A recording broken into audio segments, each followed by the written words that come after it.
학생 여러분 안녕하세요. 7주차 강의를 시작해 보도록 하겠습니다. 강의에 앞서서 공지사항이 있어 전달하도록 하겠습니다. 자, 제가 이번 주인가 아마 스마트 학습 관리 시스템 이메일을 통해서 전달을 하고 카카오톡 오픈 채팅방을 통해서도 전달을 했었는데 현재 아두이노 재료를 배부하고 있는 상황인데 이 아두이노 재료를 10월 10일까지 꼭 수령을 해야 된다고 합니다. 그 이후에는 수령이 불가하다고 하니까 빨리 수령을 하시기 바라고요. 정 안 되면 조원들 중에 근처 전주에 사는 학생들한테 부탁을 해서 택배로 받으시기 바랍니다. 5분 반부터 9분 반까지 총 5분 반이 있는데 지금 배부 상태를 봤을 때 7분 반이 뒤에서 두 번째거든요. 그래서 빨리빨리 수령을 하시기 바라고요. 그리고 지난번에 제가 공지했던 아두이노 관련한 교육이죠. 교육에서 실시간 줌 화상 교육과 관련된 회의 아이디와 비밀번호를 제가 다음 주 월요일, 그러니까 돌아오는 월요일이죠. 돌아오는 월요일이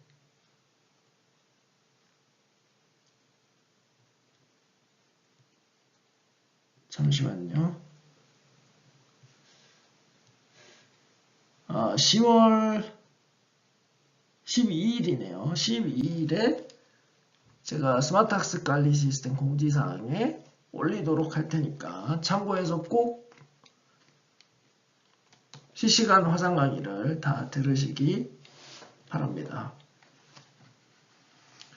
자, 이번 주 학습할 내용은 기술적 모순 분석을 활용하여 진짜 문제 정리하기입니다. 우리가 지난주에 진짜 문제 정리하기에 대해서 학습을 했었죠. 우리 간단하게 진짜 문제 정리하기가 뭔지 복습을 한번 하고 새로운 내용에 대해서 이야기를 해보겠습니다.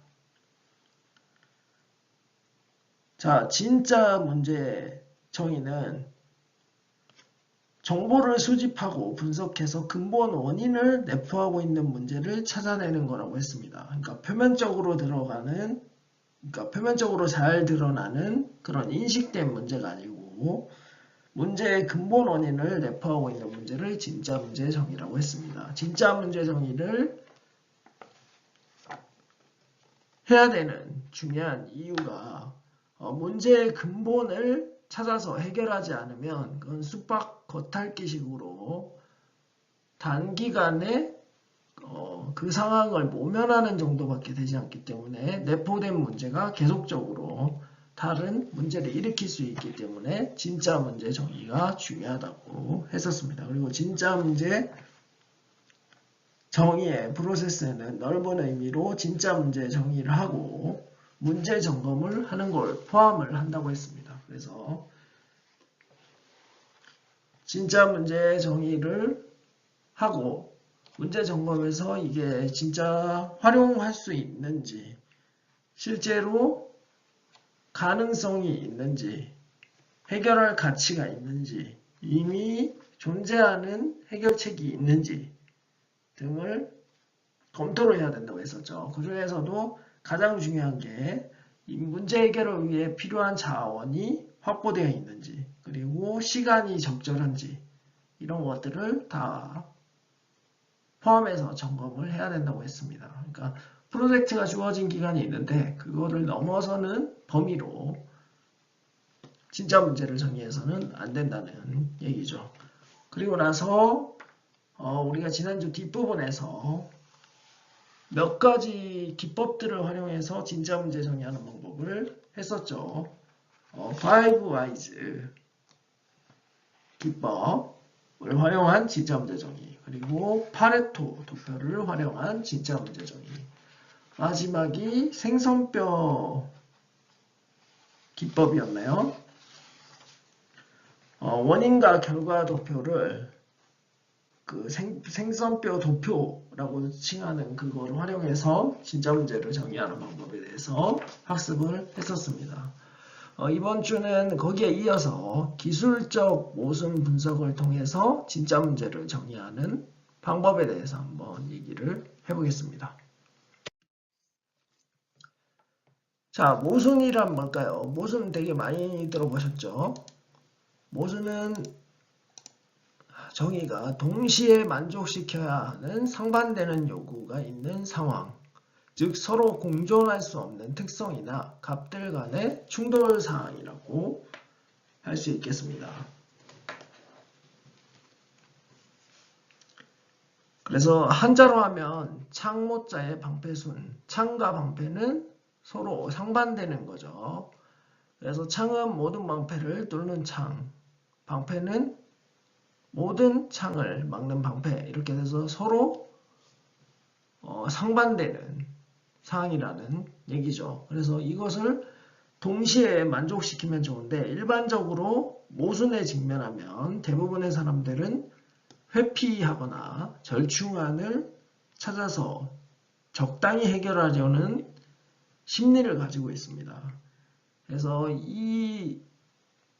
이번 주 강의에서는 그런 것들을 벗어나서 명확하게 문제를 정의하는 이런 물리적 또는 물리적은 다음 내용이고 기술적 모순 분석을 통해서 문제를 정의를 하고 창의적 해결책을 도출하는 능력을 배양할 수 있도록 진짜 문제를 정의하는 과정과 그리고 예시를 통해서 어떻게 정의를 하면 되는지 살펴보도록 할 예정입니다. 그리고 여기 트리즈라고 나있죠. TRIG, Theory of Inventive Problem Solving 이라고 해서 러시아 과학자 겐리 알츠슈러가 창안한 창의적 문제 해결을 위한 이론이라고 합니다. 그래서 트리즈에 의하면 발명 문제는 하나 이상의 모순이 존재하는 문제라고 정의를 했습니다. 그리고 모순의 종류에는 세 가지 정도로 나눌 수 있는데 행정적 모순, 기술적 모순, 물리적 모순이 되겠습니다. 이렇게 세 가지가 있고요.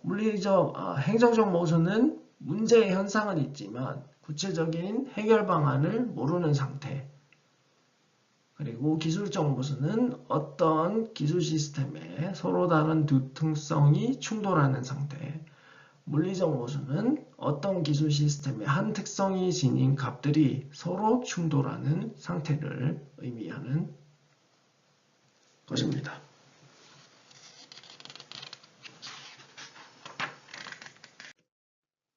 자, 그러면 트리즈에서 우리가 세 가지 모순에 대해서 얘기를 했는데 첫 번째로 행정적 모순에 대해서 얘기를 해보겠습니다. 행정적 모순은 문제 해결자에게 부과되는 상반된 요구사항으로 이상과 현실 간의 모순을 의미하고 문제의 현상을 쉽게 알 수 있지만 구체적인 문제 해결 방안은 모르는 상태를 말합니다. 기술적 모순이나 물리적 모순으로 변환해서 해결을 해야 합니다. 여기서 가장 중요하고 가장 행정적 모순을 잘 나타내는 표현은 문제 현상을 쉽게 알 수 있지만 구체적인 해결 방안을 모르는 상태라고 생각을 하면 되겠습니다. 그래서 행정적 모순은 문제 표면에 문제 자체가 드러나 있기 때문에 굳이 찾지 않아도 문제는 알 수 있지만 이걸 해결하기 위한 방향을 쉽사리 제시해주지 못한다고 생각을 하면 되겠습니다. 여기 예시가 나와 있는데 예를 보면 어떤 회사에서 수익을 올리고 싶은데 구체적인 방법을 모르는 상태를 예로 들었죠. 여기 어떤 회사원이 앉아서 고민하죠. 왜 우리 회사 제품은 안 팔리는 걸까? 어떻게 해야 소비자가 좋아하는 제품을 만들 수 있을지 모르겠네 라고 하고 있죠. 이 문제가 뭔지는 알지만 구체적인 해결 방안을 모르는 거죠. 그래서 이 행정적 모순은 뒤에서 설명할 기술적 모순이나 물리적 모순으로 변환해서 문제를 해결해야 합니다. 자, 그러면 트리즈에서 기술적 모순은 뭘까요? 기술적 모순은 기술 시스템에 부과되는 상반된 요구사항으로 서로 다른 두 특성 간의 모순, 특성 A를 계산하면 특성 B가 악화되고 반대로 특성 B를 개선하면 다른 특성 A가 악화되는 상황을 나타내는 겁니다. 뭐 여기 도르래로 약간 표현을 했죠. 어떤 조건 C가 있을 때 A의 특성은 개선됩니다. 하지만 B의 특성은 악화가 되죠. 그럼 반대 조건에서는 A는 악화되고 B는 개선이 되죠. 그럼 이걸 무슨 어떻게 해결해야 될까요? 절충안을 찾는 방법을 고민하는 게 가장 좋을 것 같죠. 일단은 뒤에 이어지는 슬라이드에서 그거에 대해서 한번 알아보도록 하겠습니다. 자, 그리고 여기 기술 시스템이 뭔지 정의를 해놨네요. 어떤 기능을 수행하는 모든 것이라고 되어 있습니다. 뭐 시스템이 될 수도 있고 프로그램이 될 수도 있고 뭐 제품이 될 수도 있고 뭐든지 될 수가 있습니다.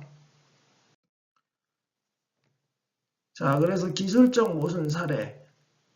앞에 얘기한 걸로 했을 때는 잘 이해가 안 되니까 사례를 들어서 얘기를 해보죠. 전기자동차의 기술적 모순. 자, 큰 배터리를 장착하면 주행거리는 향상되지만 배터리 충전 시간이 길어지는 문제가 있다. 그렇죠.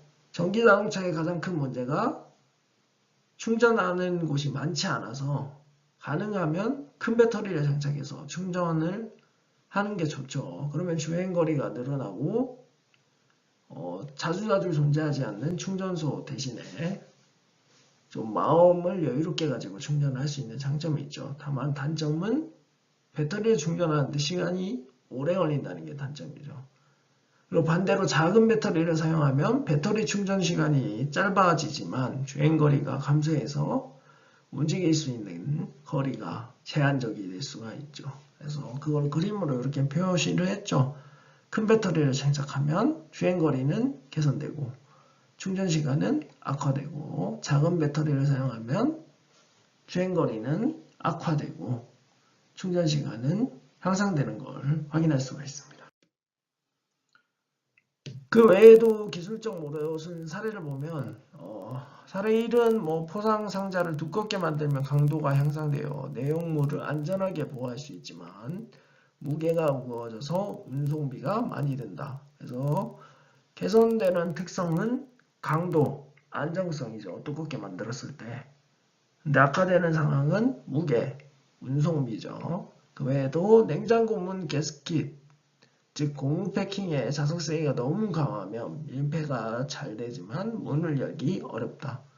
그래서 개선되는 특성은 밀폐죠. 냉장고에 공기가 잘 안 들어가도록 해준다는 거고 악화되는 특성은 편의성이 되겠습니다. 그 다음 편의점에서 파는 물건의 종류가 많으면 고객 만족도는 향상되지만 재고 관리가 어렵다. 물건의 종류를 늘리면 늘릴수록 고객 입장에서는 좋죠. 다양한 선택폭이 넓어지기 때문이죠. 근데 반면에 관리하는 사람 입장에서는 재고를 관리하기 힘들죠. 이것들이 재고가 쌓이면 나중에 처리하는 것도 문제가 되기 때문입니다. 그 다음은 마스크의 조직이 매우 촘촘하면 미세먼지와 황사 차단 효과가 우수하지만 숨쉬기가 불편하다. 그래서 개선되는 특성은 입자 차단 효과고요. 악화되는 특성은 호흡이죠. 숨쉬기가 힘든 거고. 마지막으로 스마트폰의 디스플레이가 크면 가독성이 향상되지만 무거워서 휴대하기 불편하다. 그래서 개선되는 특성은 가독성, 악화되는 특성은 휴대성 이렇게 표시를 할 수가 있죠.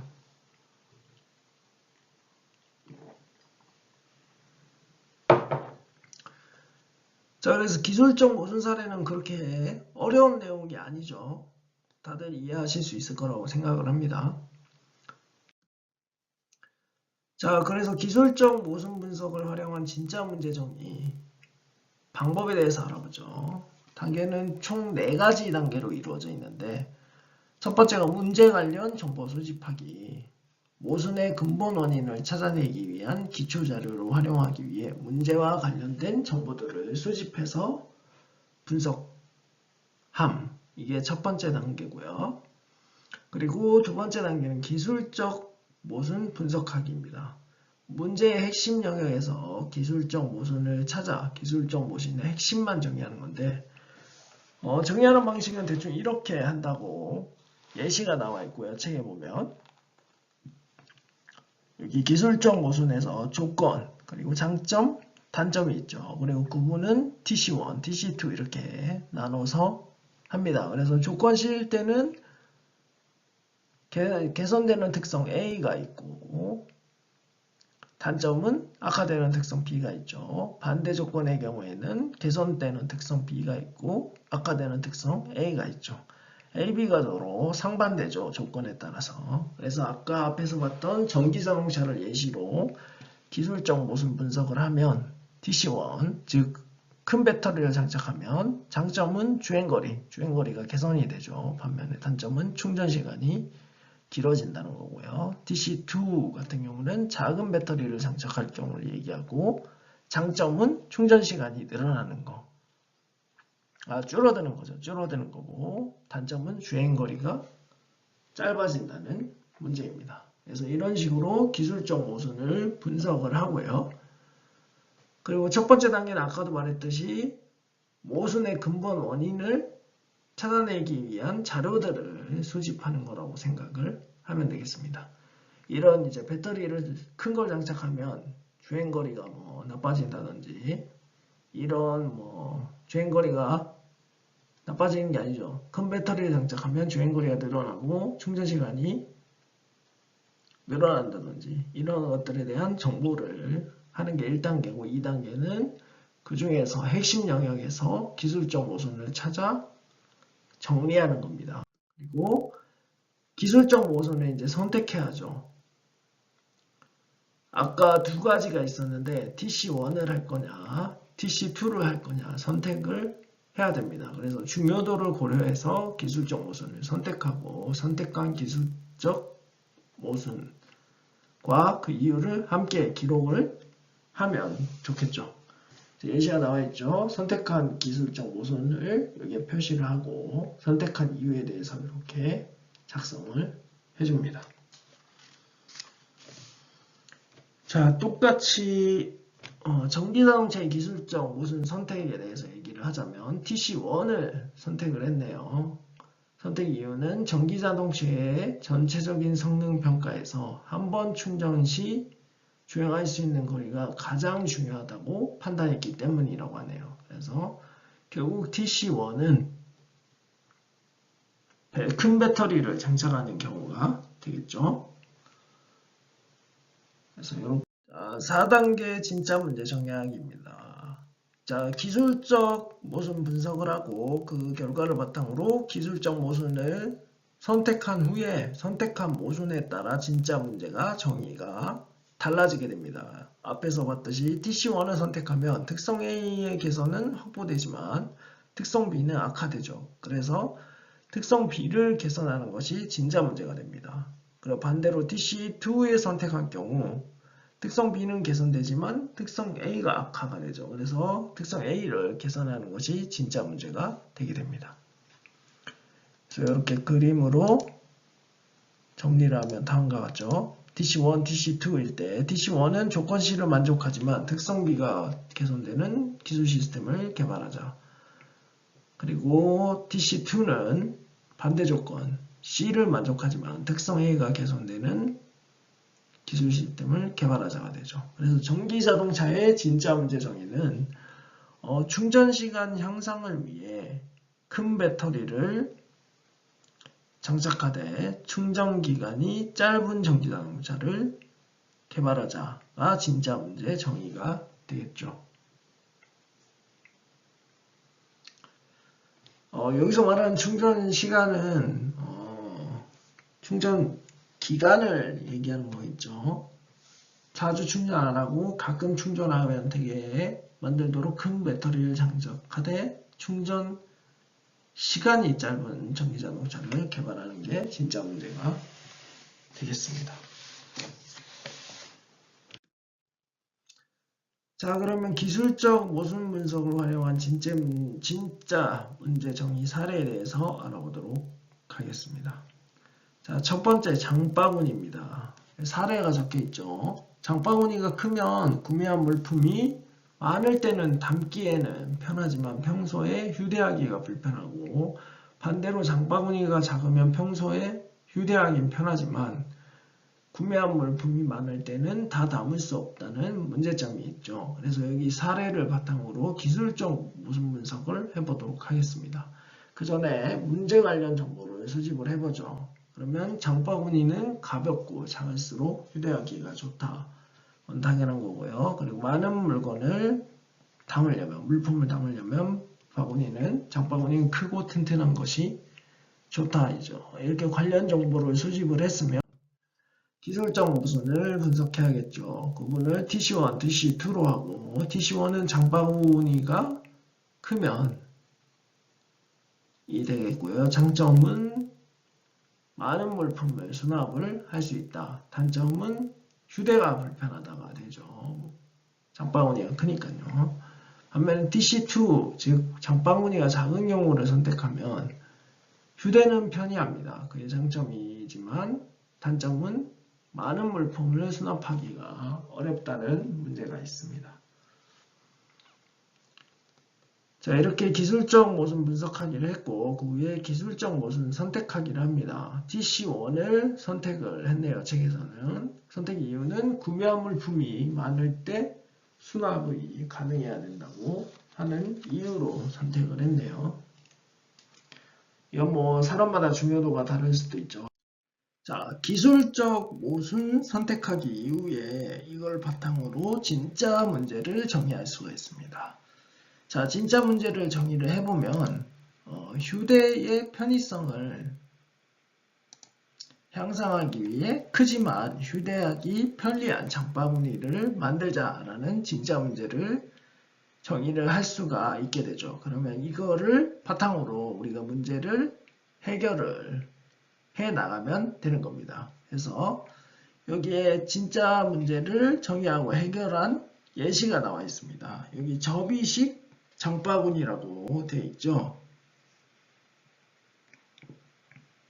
자, 이 접이식 장바구니는 장바구니를 펼치면 이렇게 굉장히 많은 짐이 들어가는 바구니가 되고, 작게 접으면 주머니에 넣을 수 있는 접이식 장바구니가 되는 겁니다. 이거는 이제 울트라실이라는 신소재로 만든 장바구니로 무게가 27g 정도로 매우 가볍다고 하네요. 근데 펼치면 25리터니까 용량이 엄청 크다는 사실을 알 수가 있죠. 그래서 진짜 문제를 정리를 잘 해서 이걸 해결함으로써 새로운 제품을 개발한 예가 되겠습니다. 자, 두 번째 사례입니다. 두 번째 사례는 비행기 날개고요. 비행기의 양력, 즉 물체가 위로 떠오르도록 하는 힘이라고 볼 수 있죠. 이 물체, 비행기의 양력을 증가시키기 위해 날개 코드를 길게 만들었더니 공기저항이 커져서 비행기 효율성이 저하되는 문제가 발생을 했다. 그럼 문제 관련 정보를 수집을 해볼까요?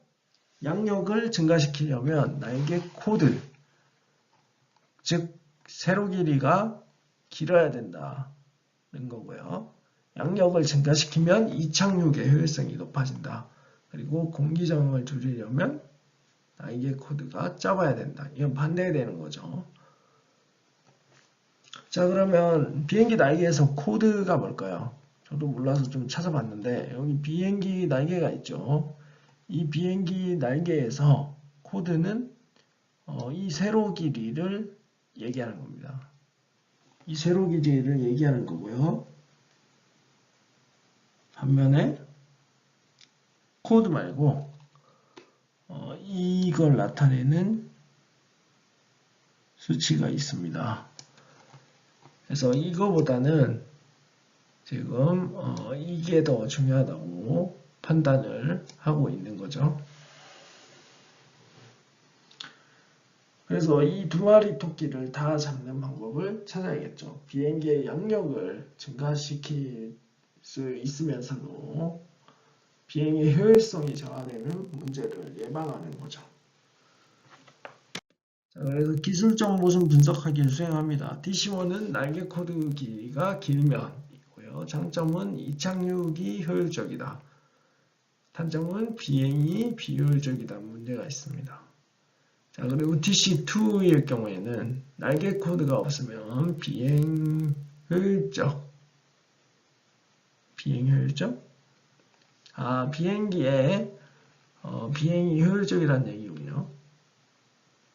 반면에 이착륙이 비효율적. 시민들이 느끼는 충격이다 이런 게 더 크다는 얘기가 되겠죠.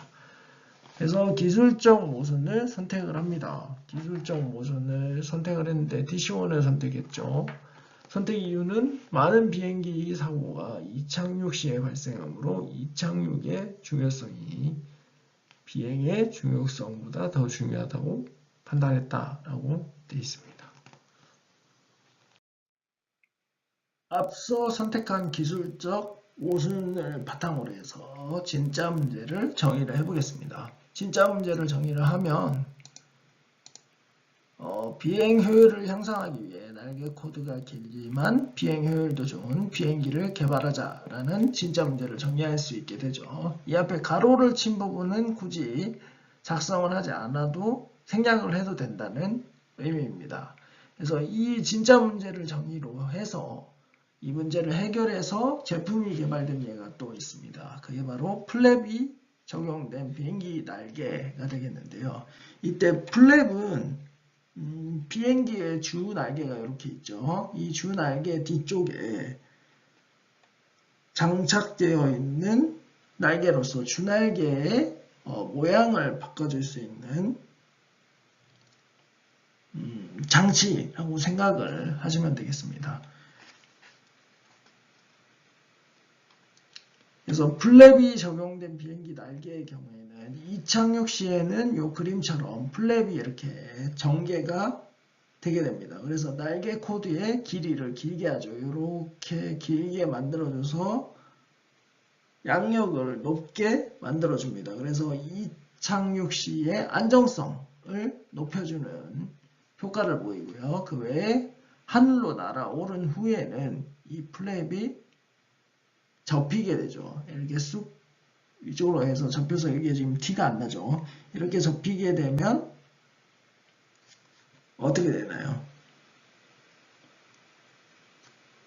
양력이 감소하고 비행을 효율적으로 할 수 있게 되는 거죠. 그래서 날개의 모순을 해결한 비행기의 예가 되겠습니다. 대부분의 지금 비행기들이 이 시스템을 활용을 하고 있죠. 그래서 기억을 하시면 되고요.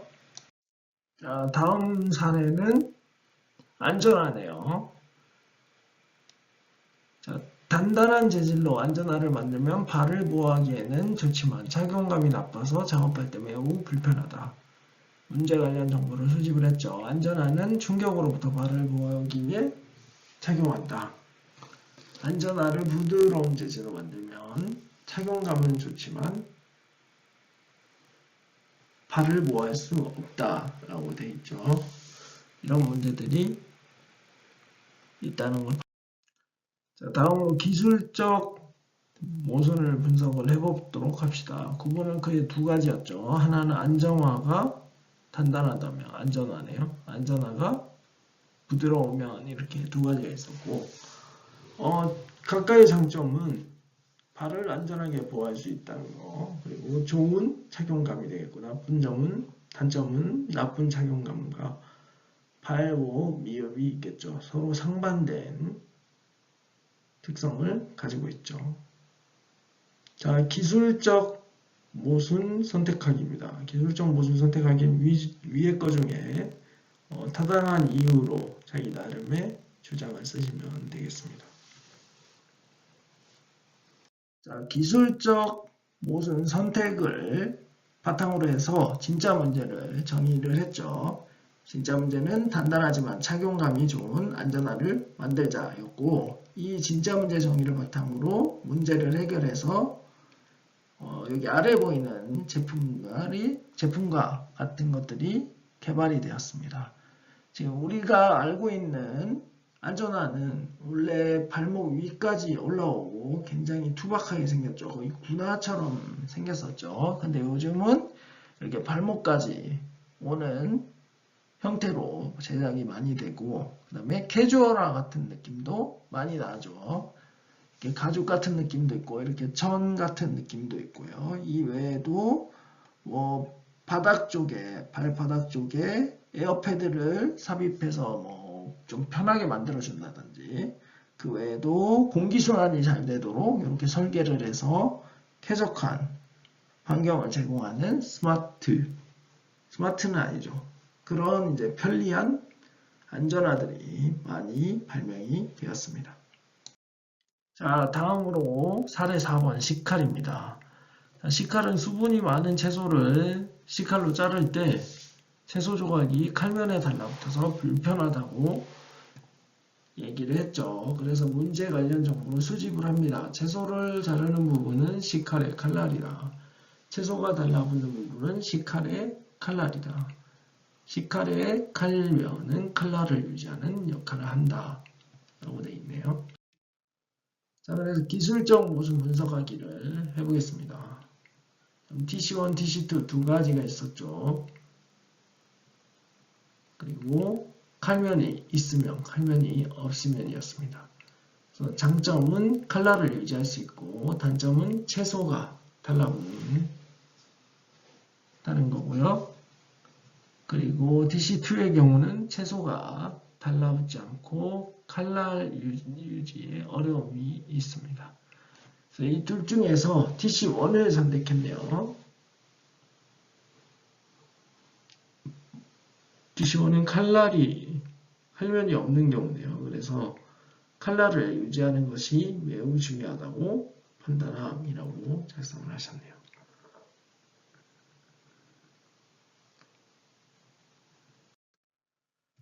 자, 그래서 기술적 모순 분석을 활용한 진짜 문제 정의 사례 중에서 아까 채소 식칼 관련해서 이러한 정의를 작성할 수 있습니다. 채소가 달라붙지 않도록 칼면이 있지만 채소가 달라붙지 않는 식칼 종류를 만들자 였고요. 실제로 이거를 고려한 제품들이 나오긴 했습니다. 어디에서 건 모르지만 이렇게 야채가, 자, 채소죠. 채소가 달라붙지 않도록 이렇게 구멍이 나 있고요. 그리고 여기 나에 투명하죠.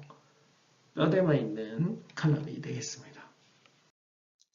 자, 다음은 기술적 모순 분석을 활용한 진짜 문제 정의 중에 사례 5번 주사기입니다. 자, 주사기 먼저 사례를 보면 병원에서 어린이가 주사 맞는 것을 두려워하여 크게 우는 경우가 많고 어른도 주사 맞기가 싫기는 마찬가지이다 라고 되어 있죠. 그래서 문제 관련 정보를 수집을 합니다. 그래서 주사 바늘로 약물을 몸속에 주입한다. 두 번째, 피부의 통증을 유발하는 것은 주사 바늘이다 라고 관련 정보를 수집을 했죠. 그러고 나서 기술적 모순 분석하기를 진행을 합니다. 기술적 모순 조건, 장점, 단점이죠. TC1은 주사 바늘이 있으면 약물을 몸속에 주입할 수 있고, 단점은 통증을 유발한다. 주사 맞았을 때죠. 그리고 TC2 주사 바늘이 없으면 장점 무통증이고 단점은 약물을 몸속에 주입하지 못한다는 게 단점이죠. 자, 기술적 모순 선택하기에서 TC2를 선택했습니다. 피부의 통증을 없애는 것이 중요하다고 판단했기 때문이다 라고 이유를 적습니다. 진짜 문제를 정리를 해보면 약물을 투여하기 위해 주사 바늘이 없지만 약물을 몸속에 주입할 수 있는 주사기를 개발하자가 되죠. 그래서 이 문제를 바탕으로 해서 주사 바늘이 없는 무통 주사기 인젝스가 개발이 되었습니다. 이 무통 주사기 인젝스의 경우에는 주사 바늘 대신에 높은 압력으로 피부의 땀구멍을 통해서 순간적으로 약물을 주입하는 구조를 이루고 있습니다. 그래서 주사 바늘이 없음에도 불구하고 약물을 몸속에 주입할 수 있어서 어린아이들이 맞기에도 충분히 좋은 주사기에 예시가 되었죠.